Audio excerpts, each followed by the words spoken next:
Welcome to Spruce Grove Alliance Church, your home.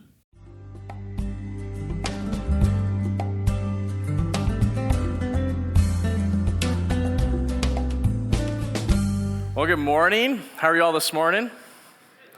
Good? Yeah? Kids? How many kids are in here? How are you guys doing this morning? Oh, sweet. Good. If you guys don't know who I am, my name's Josh. I'm the youth young adults pastor here at the church.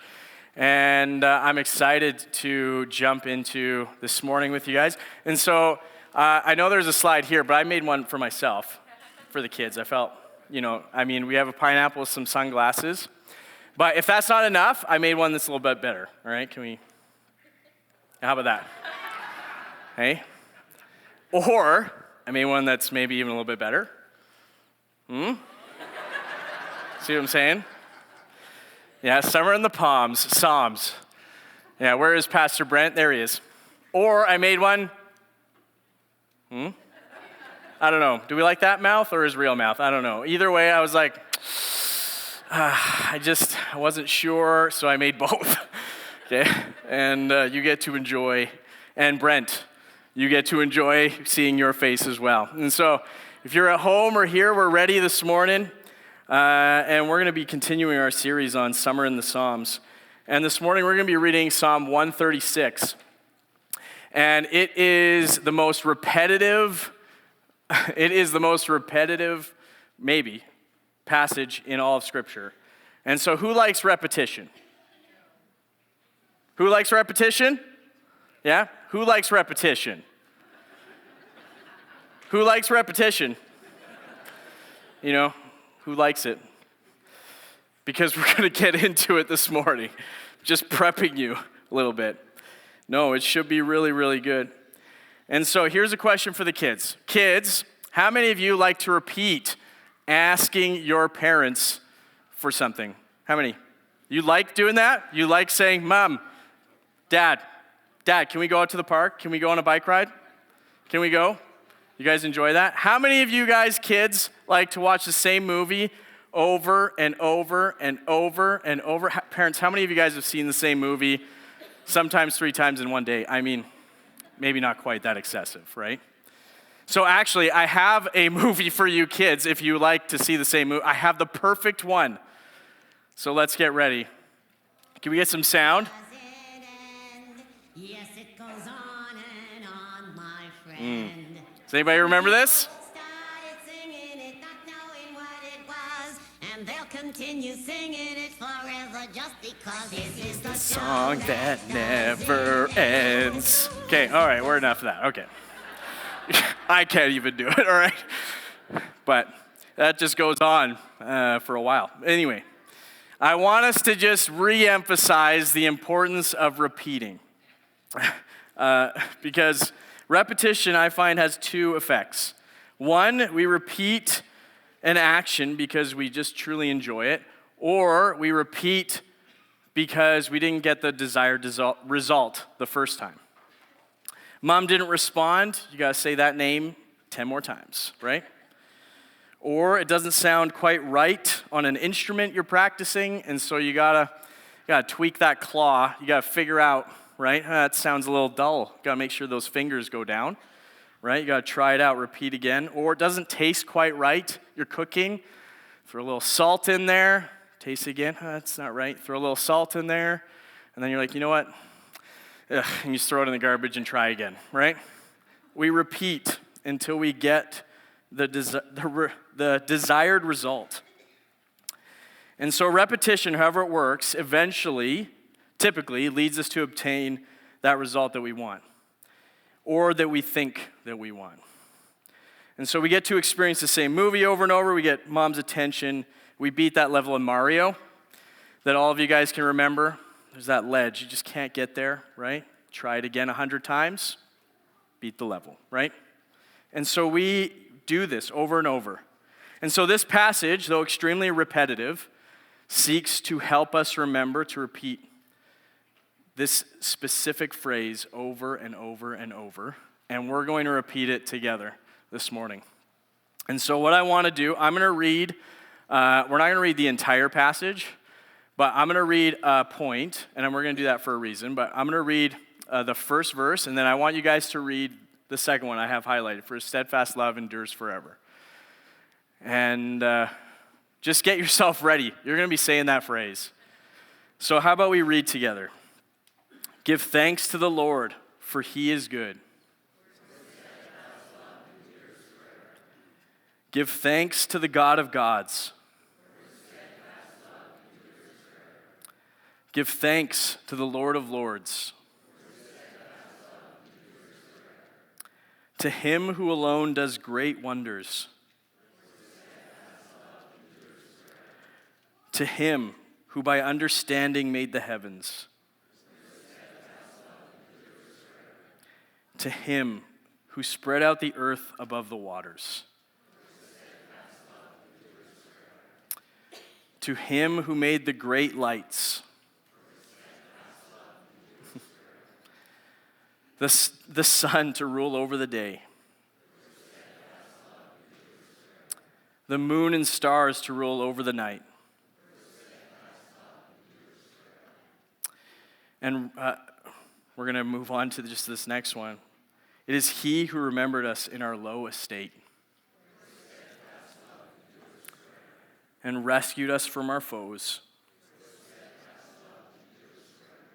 He who gives food to all flesh. And let's do this last one all together. Give thanks to the God of heaven. Steadfast love endures forever. Do you believe that? Have we repeated it enough? Or does it get to be, yes? Guys, the kids are paying attention. Okay, I like it. This is why we repeat. This is why David put this in here. He wanted to ensure that Israel believed it. And so do we believe that? For his steadfast love endures forever. And so here, we're going to break down that word steadfast. What does that steadfast love, that kind of phrase really mean? And so I have it, we're going to break it into, we're going to look at some passages, and then we'll look at the actual Hebrew. But these passages here, we got different versions of the Bible. For his steadfast love endures forever. We read that. His faithful love endures forever. His love endures forever. They're like, you know what? Not faithful. No, I don't know. His loving kindness is everlasting. His loving kindness endures forever. God's faithful love, there's an L there, it should be. Love lasts forever. His love is eternal. His mercy endureth forever. And his love never quits. But let's look at this word in the Hebrew. And so this is the word chesed, and if you've heard it before, it's because it's everywhere, right? And so this word means loyal, devoted, steadfast, faithful, kind, merciful, favor. And so when we say that over and over and over, there's a lot to this steadfast love that we say, and sometimes we need to say it in different ways. Sometimes we go, man, steadfast, I know what that means. And then we say, no, his faithful love endures forever. His loyal love endures forever. His devoted love endures forever. There's so much to a single word that David's trying to convey to us of God's love. And so do we in our day-to-day do that? Do we remember? This is God's love. Do we realize his love in these ways in our lives? Do we recognize his love in our day-to-day in this way? And so here's a question. How often do you repeat these kinds of things to yourselves, or that you remember? Because if you're anything like me, we get busy. And then for some reason I'll be in the car and, you'll just go, wow. I don't know why, but for right now, I just feel this incredible sense of gratefulness. I have a car that it started. Sometimes you hear that and it's like gurgles and you're like, thank you for getting that going, right? And then you remember as well, right? Sometimes when my youngest comes in, he's got this particular kind of smile. He comes and just hugs you. I don't know what it is. And then he looks up, gives you this weird smile. And then you have this intense amount of gratefulness, even though he was screaming at you like 5 minutes ago, right? And then you kind of go, no, this is good. How often do we remember these things? But I want to point out something kind of interesting in the passage is if you go and you read, and if you go into your Bible, you'll see that it's kind of broken down in a lot of threes. And that's very, very intentional. David wanted you to know the number 3 in there to shine and point you to the perfection of God's love, fully encompassed, as he remembered and told Israel to remember a bunch of different things. He recorded the proof of what they need to be thankful for. And so he tells Israel to sing. And there's these different things, and we didn't read them. We passed over them because, man, we could be here saying his love endures forever for a long time, which would be good, maybe. But there's 3 kind of different breakdowns. And one is he goes, man, God's creation. And he breaks down his creation and goes, look at this. Do you see how beautiful this is? And then the next line, another piece of creation. And the lights, right? We read that part. And then the moon. And then the next passage, he goes, and then God pulled us out of Egypt. Do you remember that? For his faithful love endures forever. Do you remember how he did it? Do you remember the miracles along the way where the sea split open? His love endures forever. Do you remember when we went into the wilderness and we came out the other side? For his faithful love endures forever. And then he goes, through God saving them from their enemies, much larger enemies. The Amorites, they have these massive armies and they're coming to attack. And somehow Israel manages to prevail over an army that there's just no way. Giants of kings, his faithful love endures forever. They face down enemies, giants, 60 cities that are fortified. His faithful love endures. And so, okay, God, let's ask him the question. What does it mean for us this morning as the readers of this passage? What does it mean? It's important that we remember to record, to take note. We have an ability now that many in Israel perhaps didn't. We have the ability to read the scripture ourselves, to record his goodness and faithfulness in our lives as well. You were taught how to read and to write. And so what is it that God has done? His steadfastness, his loyalty, his faithfulness, his devotion at work in our lives from, let's just say, even January to now. We're halfway through. Isn't that crazy? It's wild. But he has done so many things, even in that short amount of time. This is the act of remembering. This is the act of not just remembering, but writing it down to remember later, to record it. And this is an act that I was actually emphasized by my mom. And when I was growing up, my mom, she would go, I have your guys' names written down and what I need to pray for. And I always remember being a kid, I'm like, you know how many people's names you'd have to have written down? That's ridiculous, right? And then she'd open up, she's like, no. And there's like this list of people. And then she would write down the prayer that she prayed for each one because she spent 4 hours. I don't know, man, just so much time. And then here's an example of it continuing even to this day. The woman doesn't stop. And she learned from my grandma, because my grandma told me, I don't know, it's this generational thing, it's cool. But my oldest son, Ocean, he had these warts on his hands. Some of you, I might have told the youth specifically this kind of story, but he had 20 warts per hand. And it was just warts on warts. They're on his fingers. And we tried to address it. Beth and I, we couldn't figure it out. We were putting these ointments on. Nothing was working. It just felt like they were getting bigger. It was becoming this massive frustration in our lives. And eventually we actually gave up on the ointments. We just kind of were like, I don't know, it's not working. And anyway, I came home from work one day, and Ocean goes, Dad, guess what? I was like, what? He's like, Jesus healed my warts. I was like, show me. And he like puts his hands out, and they're gone. There's like 3 left, which is ridiculous, and they're tiny. And I go, you know who would love to hear that? Grandma. When she comes over, you got to tell her when she comes in. And so my mom, she was babysitting them. They used to do that every Wednesday for us. And then when we went to young adults. And so she comes in, and Ocean goes, Grandma, guess what? Jesus healed my warts. And she goes, shut up, show me, right?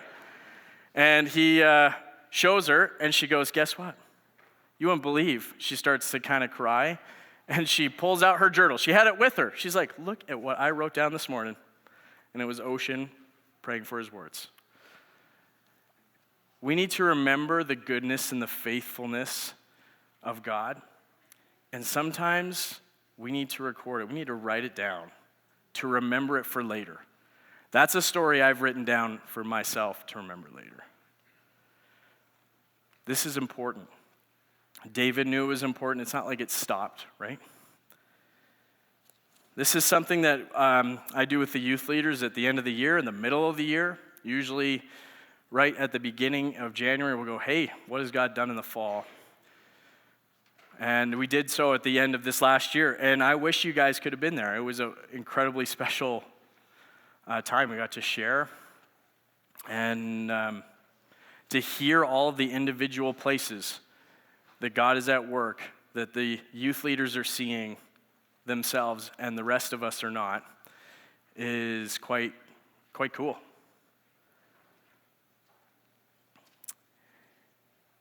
You see, God is sustaining. God is with us. He is faithful even when we don't see it. Sometimes we get stuck in our frustrated lives of, man, I'm facing this. Would you just fix it? And he doesn't sometimes. And we go, well, then where are you? But there are so many places, and we need to remember. God sustains us always. God makes ways where there is no way. God surprises us in times where you're not ready for a surprise. You were ready for a surprise the week before, and he goes, well, guess what? That wouldn't have been a surprise, would it? God making a way somehow time and time again. And so I've made note of these things in my lifetime. As an example that my mom and my grandma set before me, I continue to try and do the same. I don't know if I'm quite at the level of like a list of people and a prayer for each one. I'm not there. But I definitely attempt. And so there's some things, right? I remember there was a moment where Beth and I, we had no money, couldn't figure it out. I was supposed to finish my degree. There's no way we could afford our apartment. We had friends that go, come stay at our house. And Beth goes, how did you know we needed a place to stay? She's like, I didn't. I just figured I'd ask. And their place for us to stay was bigger than our apartment because they live in this ridiculous mansion or whatever. And it was just a blessing, right? You're like, man, God, how did you know? We didn't even know. You know, there's things like that. There's much smaller things too, right? Like just, I don't know, you wake up and you're free of your sickness. I've made note over the years of the cool things that God's done in our church as well, just since I've been here. And there's a lot, and I didn't put them all in. And but what I did do is I took note of some of perhaps the bigger ones. And so obviously, I mean, come on, COVID, right? When that hit, that was a shock to the system of this place, of this church, not just this church, but whatever church you were in at the time. And I remember just processing from week to week, how on earth are we going to sustain this as we're doing it? Like, this is just ridiculous. We went from 80 students at the beginning of COVID to 8 just before the summer. I think it was like, it hit in February, we had 80, and then you got to June and we had 8 coming online. They're like, online sucks. I'm like, yes, it does. It's terrible, right? And yet God sustained us. And here's something that I took note of, is it didn't just sustain us as a church, we actually went to go and sustain the people around us as a church. And Grace's Table, that ministry, just continued to flourish and take off, and we sustained the community around us. God, where were you? Well, this is where. One of the just many places. We take our eyes off of us, we go, no, somebody else needs us to be there. And then right at the beginning, we lost the lead pastor. Remember that? For those of you that were here. Scott and his family felt led to go elsewhere, and I was going, I'm sure many of us thought the same. We didn't know what to think. You just kind of go, okay, we got to push through. We got to pray. We got to figure this out. God, how? Why? Right? Questions like that. And then somehow, I don't know, we, for some reason, built a building in the middle of that, right? People just raised up in this place. And we went, no. For some reason, God came and sustained these individuals to support this place financially, support them with their talents, with their dreams, with their energy, with whatever they had. He sustained us, for his love endures forever. And, it just continues on. This financial COVID crunch, everyone financially was in this bind. How? Like I said, we built a building.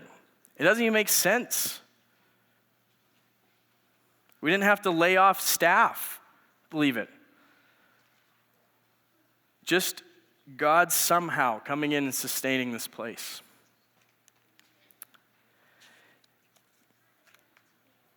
There is one more recent one, and I wanted to bring it to our attention because perhaps we haven't actually talked about it.